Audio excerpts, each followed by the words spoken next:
Hi, everyone. This is Tommi Vincent, your host of In Her Words podcast, and I am looking forward to having a conversation with Jill Stelfox. We are going to be engaging in a conversation that many people may not even be aware of, the impact of technology in the world of sports. So, Jill, welcome to the table. Thank you. I'm excited to be here. So, we are going to get right into our conversation, and I want to give everyone some highlights about you. And these highlights are just a few because Jill is doing many other things. But let me just give you a little indication of the powerhouse that we have joining us today. She is the executive chair and CEO of Panzura. She is a proven technology leader with over 20 years of experience, and she is a sitting board member of Women in Sports Tech.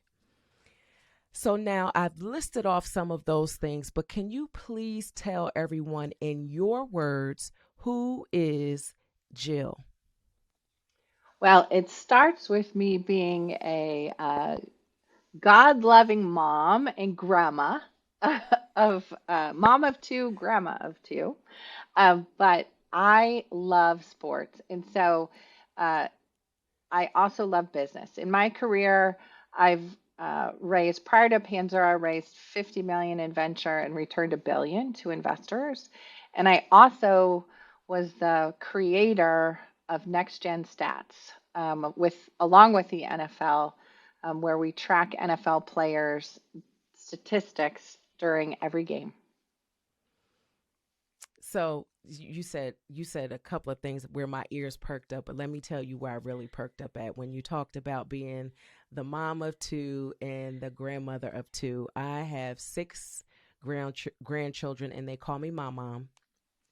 And we have five children and two children in loves. I call my the spouses of my children my in loves because I love them dearly, just like they're my own. Mhm. So I totally value family, and I know as a woman in business that in order to be successful at all the things, that having that anchor of your family and kind of the ability to look at them and see them, it gives you some fuel and some why to what we do. So I know that that's really important to you.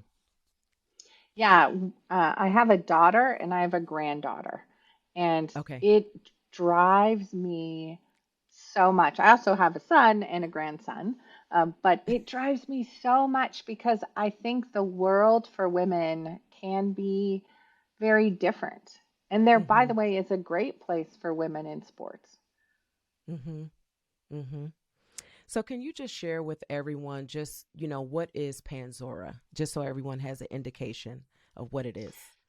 Yeah, so Panzura, we are a hybrid multi-cloud file system. What does that even mean? So we're Yeah. like Box or Dropbox. It's a place to store your files. Um, and in the enterprise for businesses, storing files is quite hard because they're bigger than our individual files, and there's a lot more, and they need to move a lot more places. So in sports, for example, we work with the Saints and the Pelicans, and we do everything from scouting film to game film to their marketing information that they put out over social media in real time. And so creating the files and pushing them to where they need to be in real time is kind of our bread and butter. Okay. So I know you just shared some of how technology has an impact on sports, and you also mentioned that you are the creator along with the NFL with Next Gen. Um, Next Gen Stats? Can you really just help us, those who are not tech savvy and really don't have an understanding of how does technology and sports, where's the intersection there? Yeah, it's actually really interesting because I'll use the next gen stats example. Previous to next gen stats, there was a whole bunch of statisticians that would do things by watching. And it's really hard to watch, you know, 22 people on the field and know what's Mhm. happening in, you know, think of it as television time, right? If you want to talk about the outcome of a play, often they would talk about what happened with the play where the ball is, but there Mhm. might have been something great that happened where the ball wasn't. And it's hard to watch all those things if you're a person. But it's what we knew, so it's what we had. Now you can put tracking technology, it's two tags that are in the shoulder pads, and those electronically send the location of the person, and you can match that to their jersey number so you know who they are. And then you can Mhm. now start watching it in real time and sending different pieces of information. Like, for example, we didn't know how fast people ran. It's so funny to think about this, right? 5 years ago, we would watch a football game. We'd be like, that guy's really fast, Yeah. so fast.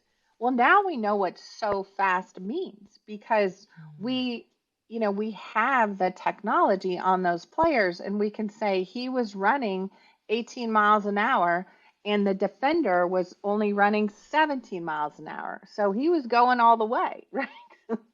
Because he was outrunning the guy. And we could know those things with technology now. Wow, that's amazing. Technology is one of those things where as it's unfolding, it's amazing how much information is acquired or can be acquired rather through technology. And like you said, it's not eliminating man from the process, but what it is it's providing more information, more accurate information, if you will, and that's really great for any sport I can imagine. Yeah. One other example that's kind of fun. So at Panzura, we started working with teams.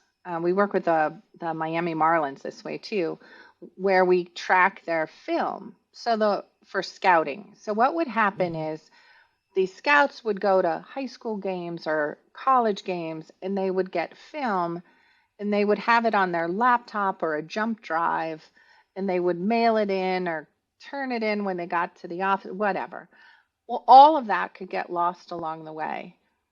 And as a mom with a son, the worst thing that could happen to me is that my son's game film doesn't make it to the people that could make a decision about it. Like, oh my gosh, right? And so I'm so, like, it honestly brings me such pride for such an interesting reason, I think, that I'm so proud that we're helping these scouts because those young men getting on Hmm. those teams is everything to their families. It's Hmm. everything, right? Hmm. And so, like, if there was something that prevented that magic moment for that family, like, what? So I'm super excited that we're a part of it. So, like many industries, and I actually heard you say this that your industry has not changed in 20 years. Mm. Why do you think that is? And how do we, because this is not something that is just this industry. I would say that about a lot of industries where there's just we get kind of stuck in the way of tradition, Mm. and we miss out on the opportunity to evolve into not losing but gaining what can come out of us, just moving forward and adding some things to the arsenal. So, how do we keep what's golden and implement the necessary changes to continue to evolve to bring the technology industry forward? So I think this is really an interesting question because I think some of this is rooted in emotional attachments to sports, to the game. The Hmm. game is precious and it should be played in a certain way. And what's interesting about it is It's the same in any industry, like we talked about, right? Well, we always did it this way. It's always like this. But whether you talk about football or baseball or soccer in America, the crowds need to be younger because that's how we grow fans. And our children, like let's just talk about our grandchildren. I have a 3-year old grandson who knows how an iPad works. He knows everything about Mm-hmm. it. He can dial me on a cell phone. Like, Mm-hmm. what? I didn't have a cell phone at 3. There were no iPads when I was 3.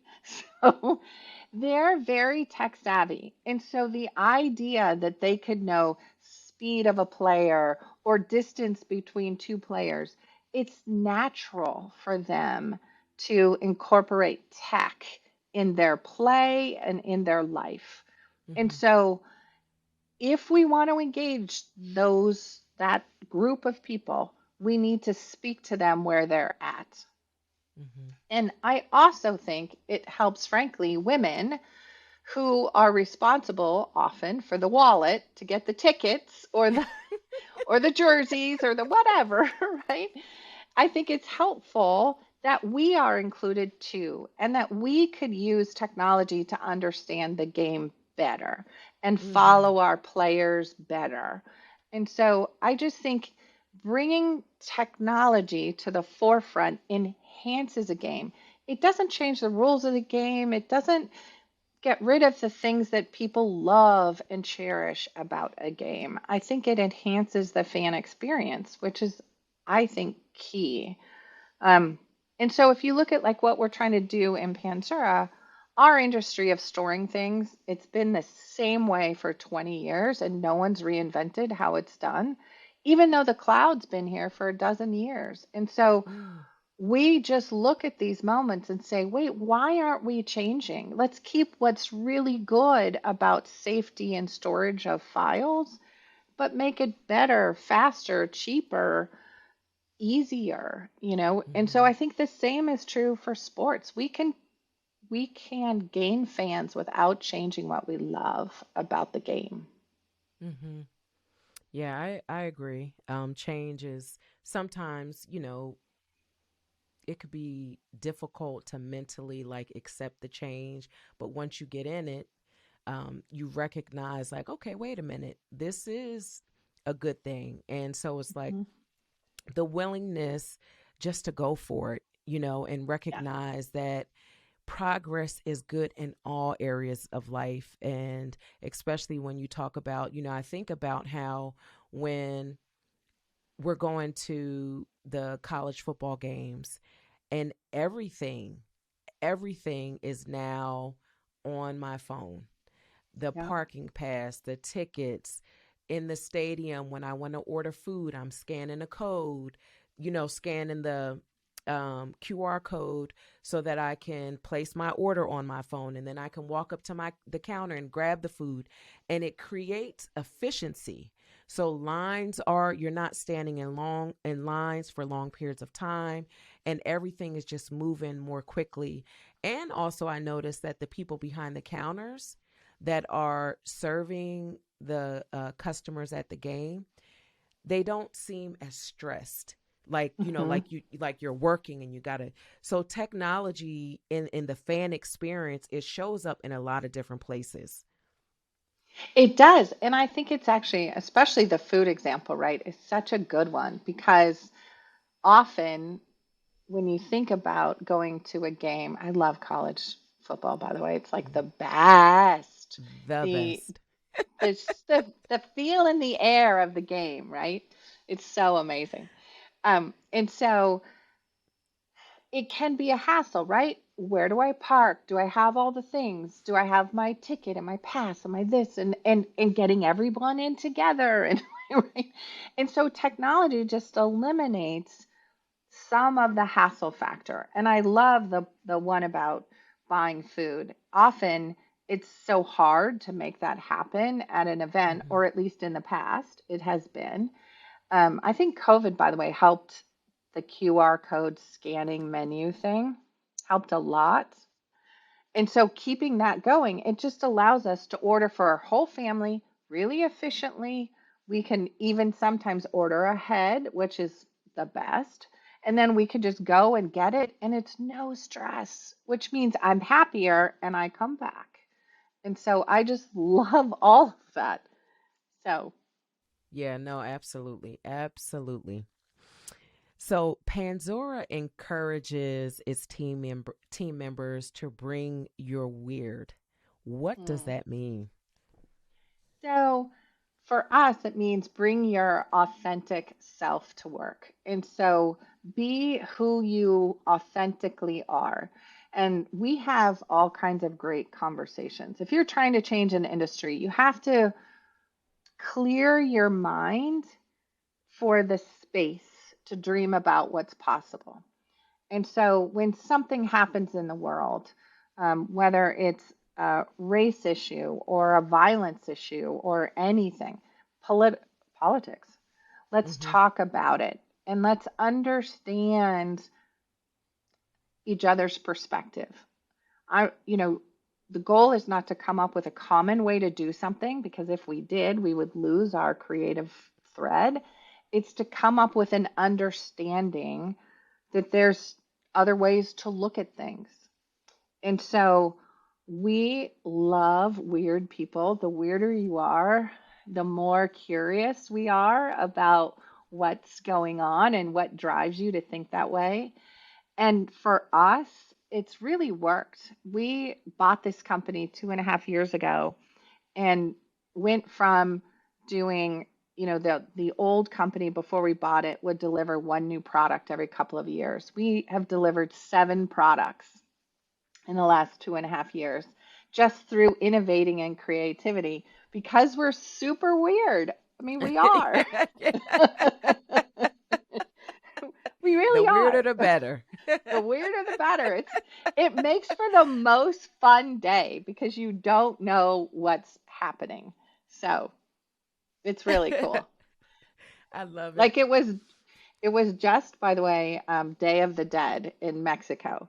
And one of our Mexico employees happened to be here in Dallas, Texas, and showed up dressed in full costume with face paint. And we were like, it's the day after Halloween. And we're like, whoa, whoa. So we had the best time. We all learned about Day of the Dead and all of what it meant, and like it was so Yeah. fascinating.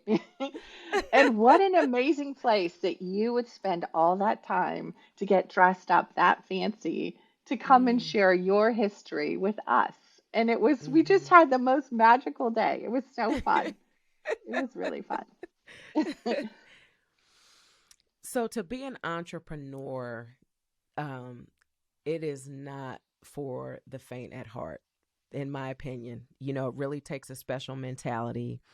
And I've heard you say that you are a serial entrepreneur. What qualities do you possess that make you a successful entrepreneur? And how does that show up in your leadership as CEO at Panzura?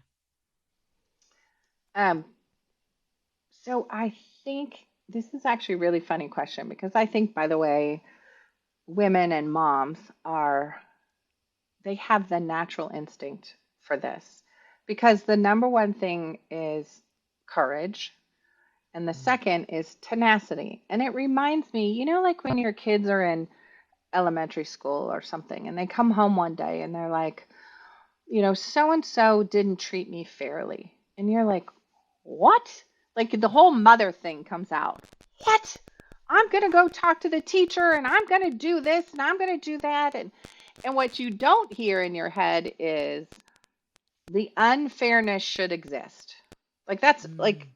we would never think that. Like it just Mm-hmm. doesn't even it actually would never occur to us that maybe it was an okay situation that it was unfair. It's not even on the agenda. And Mm-hmm. so as an entrepreneur, I know, like for example, I have a history. I've raised 50 million in venture capital and returned 1 billion to investors. Never failed. So then I go to raise money You at say that so Panzura. casually. Well, it's it's because the rest of it is so crazy. So I then go to raise money for Panzura, and I want to raise 50 million again. And I have to talk to 77 investors, get told no almost 60 something times, 65 times to get the term sheets I needed to get the $50 million. So let's say it's 65 people said no. Mm-hmm. Nope, you're not worthy of being funded. That's what I think. Nope. So I heard, you don't understand. That's what I heard Mm. 65 times. You don't understand. I haven't done a good job explaining to you why this is a really good bet. I just haven't explained it well enough. It's I need to do something different. And so some people can hear 65 no's and think this isn't a good idea. I Mm-hmm. don't even think that way. It doesn't occur to me that it's a no. I really I I just keep pushing. And then the other Mm-hmm. thing, the other quality to be like, kind of honest about it is like the vulnerability to be sad at the hard moments and then just get right back on the horse. Mm-hmm. And I also think women are naturally good at this, right? There's lots of sad moments that we feel for our families and our kids and ourselves. And then the next day, we got to go to work and put the clothes on and do the bath time. And like, we just got to go. Mm-hmm. Mm-hmm. So, by the way, it's one of the reasons why I have always loved sports. I played sports growing up, but it, and I love coaches, is coaches have to do this. You lose a game and you're angry and you're frustrated and you're all those things, and then you got to go win the next week. Like, what are you going to do? Like, you have to Mm-hmm. stop wallowing and pick yourself up and just go do it. And that's a part of, I think, being a really good entrepreneur too, is I actually learned this from Sean Payton. He taught me this trick. So when something really bad happens, and I feel like I lost a sale, lost an opportunity, lost something, I pick a specific amount of time, 2 hours, 4 hours, 6 hours, where I'm going to feel really sad about it, mad about it, all the thing, unfair about it, all the things. And then I'm never going to think about it again. And I Mm. set an alarm on my watch. And when the alarm goes off, I drop it. It's done. I can't feel bad anymore. I'm done. That it's really important to feel and acknowledge what you're feeling and not act like it does not exist because it is real. But you can't allow it to prosper and you sit in it and waddle in it because then it becomes all consuming and you really take your eye off of the mark. Like that's a moment in time, and one moment in time should not have the power to steal away all of the moments. I totally agree. And it's funny because when you start time bounding the bad stuff, it actually helps you remember or also sit in the good stuff, which I think sometimes we as women brush off like, oh, it's not so important or whatever. But you know what it is? The wins are wins. Small wins, big wins, they're Mhm. wins. They're wins. Yeah, absolutely. So we know, in addition to you being this phenomenal businesswoman, you are a family woman. You shared that. You have two children, two grandchildren. And how do you manage the priorities of it all? Because all of it takes precedence at some point in time. And in that equation also includes you. So, how do you manage all of that to get the success that you're looking to get out of all of the lanes of your life? So about, I don't know, maybe it's like 5 years ago now. I stopped searching for work life balance, and instead I focused on self and soul care. Like, how do I do that? Because somehow this idea of work life balance made me feel guilty that I was always in the wrong place at the wrong time. If I spent more time at work, it would be better. If I spent more time at home, it would be better. This whole kind of mindset. And when I talked about soul care and self care, it was like, okay, what fills my soul? So, what fills my soul is trick or treating with my grandson. And so, that like is amazing. My granddaughter's only one, so she fell asleep early. But, going trick or treating. And so make sure that I planned my meetings and my day around being in the city that he's in, having the time to trick or treat. And then if I need to get back online, after a few hours, fine. And so I stopped putting constraints on time of day for any of it. And it really opened my eyes up to what's possible. I wake up early in the morning and I spend time doing what I want to do. In quiet moments, I do a puzzle, I read a book, I spend time doing things early before my mind gets all filled with things. And then I go to work, I do work, and even take time during the day if I need to do family. And so I don't miss it anymore. I don't miss games. I don't miss things with my kids. I don't miss out on those things. And then I think COVID really got me focused on the importance of connecting more often with our families, like our extended families. And so we started doing these sister trips with my sister, and then that turned into like, well, let's invite all the people. And so, we've started doing these simple things to connect that are simple and often. We don't need to do a sister trip that's a week long. You can do it for 24 hours. It's still amazing. It's amazing, right? And so we stopped putting all these constraints on why we couldn't do stuff and just started doing it. And so I would say that's my trick, is I don't do the guilt around work-life balance. I work on soul and self. And that seems to be like good for everyone. So, what advice would you give to young Jill if you could have a conversation with her when she was in that space where she was trying to figure life out? My grandmother used to tell me when I was growing up, she would say, I hope you become comfortable in your shoes very quickly. And I think that was her way of saying, you're enough. And I can't wait for you to figure out that you're enough. And I think it took me till I was maybe 45. I'm now 56. It took me a long time to figure out that I was enough. I was a great mom and a great business person and a great, like all the things. It's enough. And I would say, you're going to be okay and you're enough, and quit trying to prove to anyone other than yourself what you need to be, because you don't. You can just be you. That's why I love Bring Your Weird. It literally, I could just be me and I'm weird and it's cool. It's fine. Well, it's cool for me. I don't know if other people think it's cool, but it doesn't matter.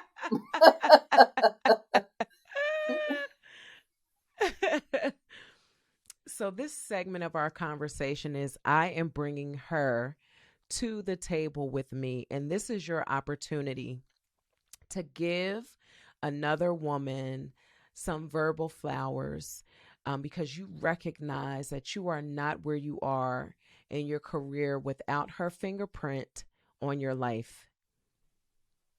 There's been so many women that came before me.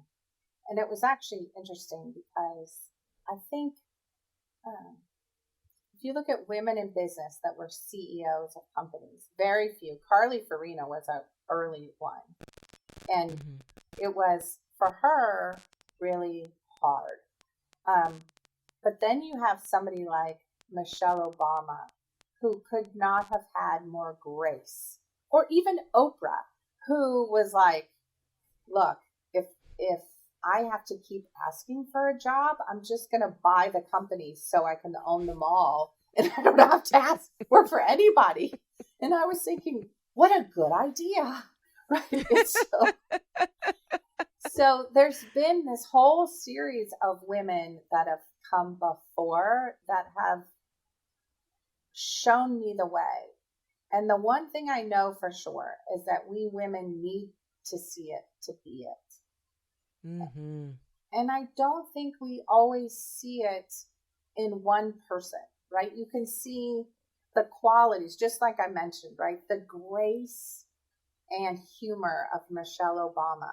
And she's smart as a whip. Like, love that, right?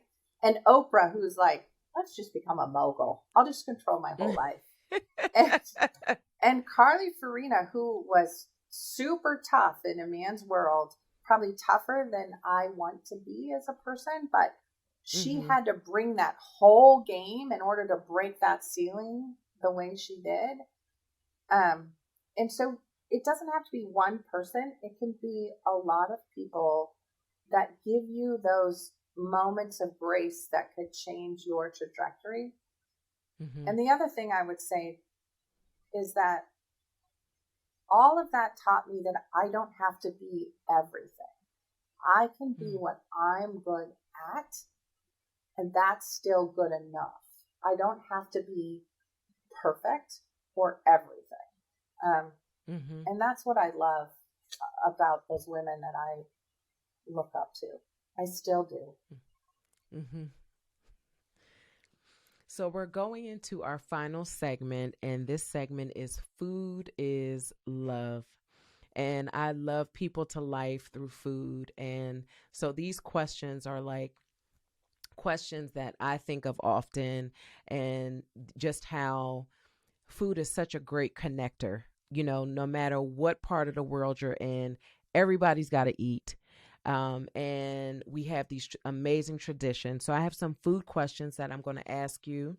And the first one is, what food best describes your personality and why? Um, so I think it's a good charcuterie board. So when my son was born, he was sick for the first 2 years and would cry all the time. And we couldn't operate. We couldn't do anything. He's perfectly fine now. But those first 2 years of our married life were super hard. And so we would use a charcuterie board as our date night. We'd put our kids to bed and we couldn't leave. And so we would do this wine and cheese charcuterie board. And then we kept doing it every Friday night. Our whole lives, we've been married 33 years. So all of our friends know on Friday or Saturday night, there will be a charcuterie board at our house, and they come. And they come and they bring a glass of wine, and we sit around and eat and talk. And I love that. And it's literally the best way to decompress. And so a good charcuterie board for me. That is a beautiful tradition. For 33 years, that's amazing. Yeah. Every weekend, 33 years. It's pretty rare. There'll be an odd weekend where we don't do it, but like almost 52 weeks a year. I'm going to make sure I come to your house on the weekend. Yes. Yes. Has food ever been healing for you? I think it is, by the way, I agree with you. I think it is healing completely, right? My favorite holiday is Thanksgiving because you make dishes together as a family and you eat together and there's nowhere to be and nothing to do. Well, it's a good football game on, but there's nothing to do. And it's so much fun. And it's funny when I travel for long stints and I come home, I want a grilled cheese sandwich because it's like home warm food for me. So, yeah, I do think it's healing. Does your family have an heirloom recipe that has been passed down from generation to generation? We have two. And interestingly enough, they're both. So my husband has one for shortbread cookies that he makes at Christmas time. And somehow our friends know this tradition too. So they'll come for wine and cheese and steal the cookies. And then we have another oatmeal cookie recipe from my great great grandmother. And it is so good. And it's funny because we forgot about it. And then COVID happened and I made them. And then our kids are like, wait, great grandma's cookies. And it became like the COVID thing. We would deliver them to our neighbors and our friends, Oh, these wow. bags of cookies. And everyone says the same thing. These are so good. So, yeah, we love that. Yeah, cooking is the gift that keeps on giving, and this recipes, I call them heirlooms because if you continue to pass them forward, the people that we loved who may not have had an opportunity to meet the great great great grandchildren, those great great grandchildren get an opportunity to meet that person at the table and experience their love in every single bite. And so food is amazing in that way. And so I'm always encouraging people, if you have family recipes, continue to pass them along so you can keep those heirlooms moving throughout the family for generations to come. I agree. We even, by the way, call it. So my grandmother's name was Theda. And so we call it Grandma Theda's cookies, right? And my children never met her, yet they feel like they know her and they think of her as this really great person because of this, right? It just is part of that sort of journey, right? So I think it's great. Well, Jill, I have thoroughly enjoyed our conversation. And how can people find you if they just want to learn more about what you're doing and the wonderful things that you're working on, or if they are looking for you to raise $50 million for them so they can get that $1 billion return? So I'm on LinkedIn is probably the easiest place. Jill Stelfox on LinkedIn. There's only one of me. And then Panzura.com if you want to learn more about what we do with technology and sports. Thank you for that. So thank you once again for joining me at the table and staying a while and allowing us to hear in your words the amazing things that are taking place in your life and what you're doing to make an impact on the world of sports. Thank you, Jill. Thank you.